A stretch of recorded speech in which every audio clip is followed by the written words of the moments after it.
Oke, Assalamualaikum warahmatullahi wabarakatuh. Waalaikumsalam warahmatullahi wabarakatuh. Selamat pagi semuanya. Gimana nih kabarnya? Semoga kalian semua sehat ya. Alhamdulillah sehat Bu. Bagus. Nah, sebelum kita mulai, mari kita awali pertemuan ini dengan berdoa terlebih dahulu. Hari ini saya minta Wildan bantu untuk pimpin doa ya. Baik Bu, sebelum mengawali kegiatan pembelajaran hari ini, marilah kita mengawali dengan pembacaan doa. Baca doa di dalam hati dipersilahkan.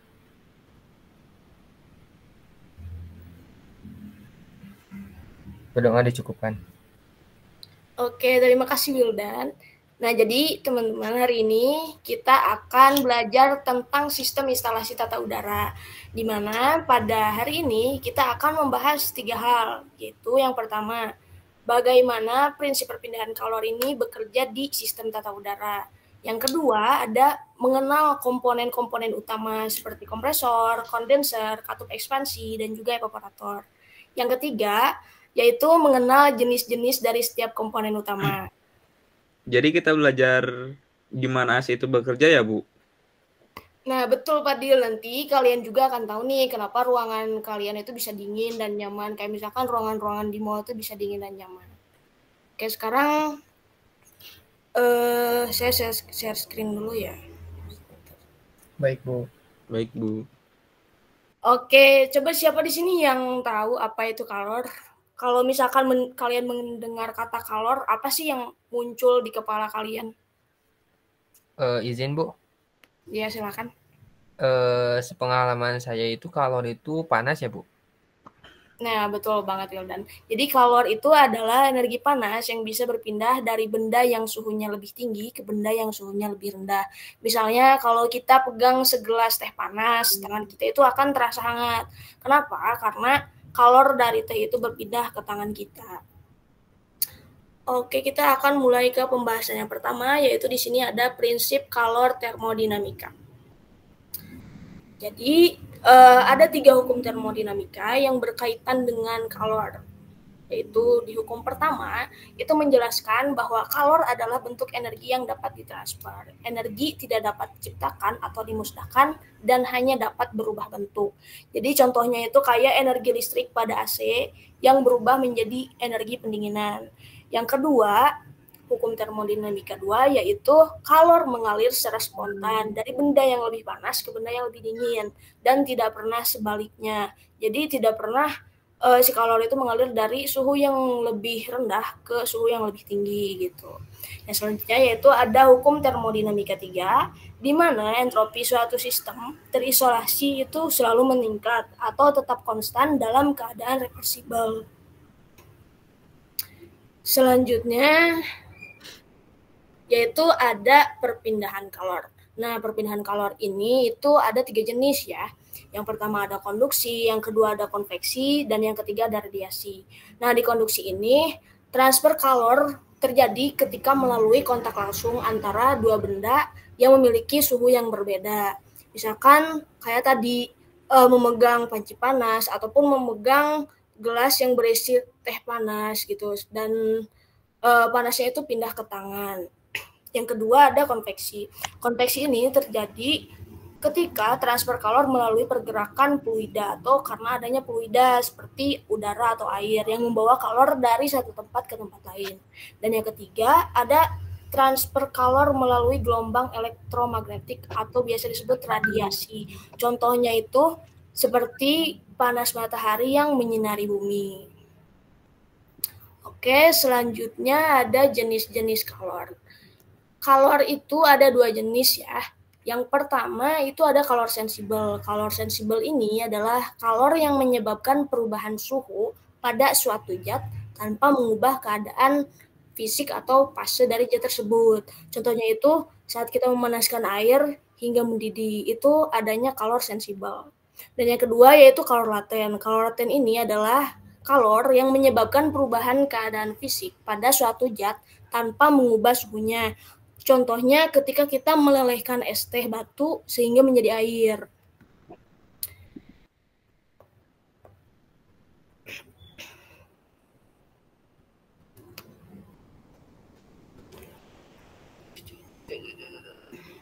Nah, sampai sana dulu ada yang ingin ditanyakan dulu gak?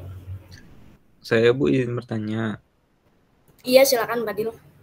Kapan kalor laten dan kalor sensibel itu digunakan dalam sistem tata udara tersendiri, Bu? Terima kasih, Bu. Oke, terima kasih pertanyaannya. Jadi kalor sensibel ini itu digunakan untuk menurunkan suhu refrigeran di kondenser dan juga di evaporator saat udara ruangan awal masuk ke evaporator. Nah, sedangkan kalor laten ini digunakan ketika evaporator menyerap panas dari ruangan dan ketika kondenser melepas panas keluar ruangan. Gimana Pak Dil, sudah paham? Sudah, Bu. Terima kasih. Oke, kalau begitu saya lanjutkan ya.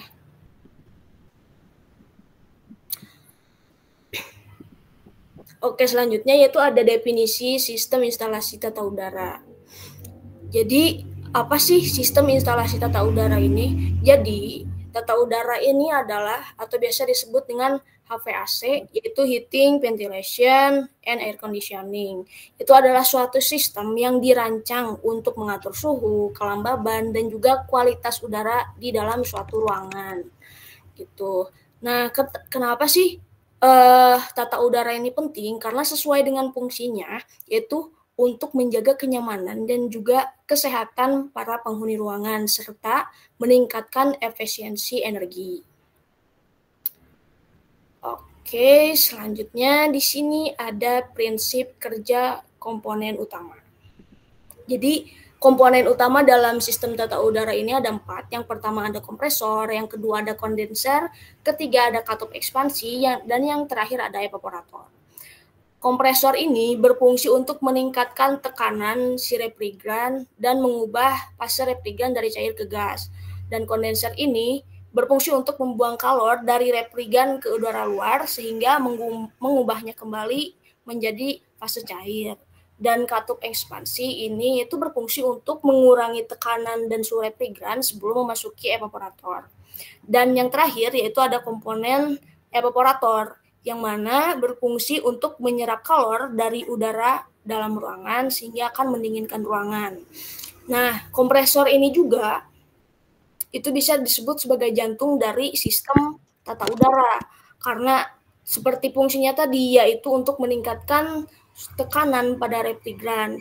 Nah, refrigeran itu apa sih? Jadi refrigeran ini adalah cairan khusus yang bisa menyerap panas. Ketika refrigeran ditekan atau si tekanannya itu dinaikkan, ia akan berubah dari cair menjadi gas dan gas ini memiliki suhu yang tinggi. Nah, setelah si refrigeran ini dari kompresor, refrigeran akan mengalir kemudian ke kondensor. Nah, di sini refrigeran itu yang telah dinaikkan tekanannya di kompresor, otomatis suhu refrigerannya juga naik. Sehingga di sini refrigeran yang berbentuk gas panas didinginkan oleh udara atau air sehingga kembali menjadi cair. Nah, kalian pasti pernah dong melihat unit AC di luar rumah yang mengeluarkan udara panas. Nah, itu tuh merupakan efek kerja dari kondenser ini gitu. Yang ketiga ada katup ekspansi. Katup ekspansi ini adalah alat kecil atau pipa kecil gitu yang fungsinya itu untuk menurunkan tekanan refrigeran sehingga tekanan si refrigerannya itu turun drastis gitu. Nah, yang terakhir itu adalah yang biasa kalian lihat di dalam rumah kalian itu evaporator, yang mana di sini udara panas dari ruangan ini akan diserap oleh refrigeran di dalam evaporator itu sendiri sehingga udara menjadi dingin gitu.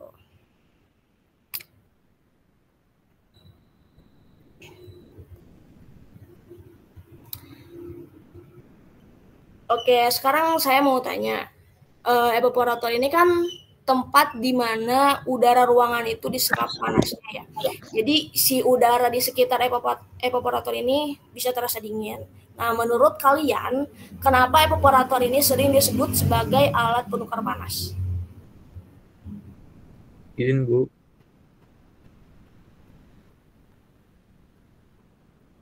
Dil. Izin, Bu. Oh iya. Ya silakan Pak Dil. Mungkin karena dia menyerap panas dari udara dan terus menggantinya dengan udara dingin, mungkin begitu, Bu? Iya betul Pak Dil. Nah, apa nih yang terjadi kalau misalkan evaporatornya itu kotor atau misalkan banyak debu banget yang nempel? Kalau begitu mungkin aliran udaranya nggak akan jadi lancar gitu, Bu. Iya benar banget Yuldan. Jadi debu yang menempel itu bikin kerja evaporator gak maksimal gitu. Makanya AC kalian itu harus rutin dibersihkan karena si udara yang akan melewati evaporator ini akan terhalang oleh debu-debu yang menempel. Apalagi kalau misalkan debunya tuh tebal banget gitu. Jadi si kerja evaporatornya itu gak efisien gitu. Oke, saya lanjutkan ya. Selanjutnya di sini ada jenis-jenis kompresor. Sebenarnya jenis-jenis kompresor ini banyak banget, cuma yang biasa digunakan ini ada 3. Yang pertama ada reciprocating kompresor, yang kedua ada screw kompresor, dan yang terakhir ada scroll kompresor. Nah, dari ketiga jenis kompresor ini tentunya memiliki kelebihan dan kekurangannya masing-masing gitu. Jadi si reciprocating kompresor ini itu menggunakan mekanisme piston untuk mengompresi refrigerannya. Nah, ini itu cocok untuk sistem AC skala kecil hingga menengah. Tapi sekarang udah jarang ya yang gunain reciprocating kompresor ini. Nah, reciprocating kompresor ini juga memiliki kelebihan, yaitu salah satunya efisiensi yang tinggi pada kapasitas rendah. Namun, reciprocating kompresor juga ini memiliki kekurangan, yaitu suaranya lebih bising gitu. Yang kedua ada screw kompresor. Screw kompresor ini menggunakan 2 ulir atau rotor yang saling berputar gitu untuk mengompresi si refrigerannya ini. Nah, ini tuh biasanya digunakan pada sistem AC skala besar atau di industri-industri tertentu gitu. Kelebihannya karena efisiensi yang tinggi pada kapasitas besar, dan kekurangannya itu harganya lebih mahal karena itu biasanya digunakan oleh AC skala besar atau digunakan di industri-industri gitu.